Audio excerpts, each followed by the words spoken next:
သူကောင်းကောင်းမကောင်းကောင်းကိုယ်နဲ့မဆိုင်ဘူးကိုကောင်းအောင်လုပ်မယ်ဆိုစိတ်ဓာတ်ကိုထား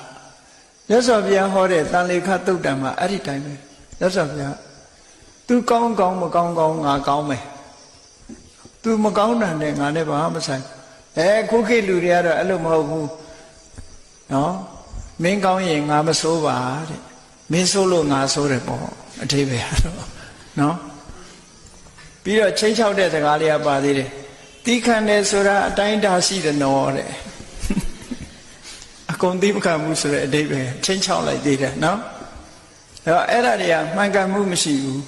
မှန်ကန်မှုမရှိဘူးတီးခံတယ်ဆိုတာငါအတိုင်းတာမထားဘူးဒီလိုပြောမှပဲပို့ပြီးတဘာဝကြနော်တီးခံတယ်ဆိုတဲ့သဘောငါမှအကန့်အသတ်မထားဘူးခံပါပဲတီးခံပါပဲဒီလိုထားရမှာမင်းကောင်းသည်ဖြစ်စေမကောင်းသည်ဖြစ်စေငါကောင်းမယ်ဆိုတဲ့စိတ်ဓာတ်ကိုမွေးပြရမယ်ပေါ့ဒီလိုဖြစ်ရ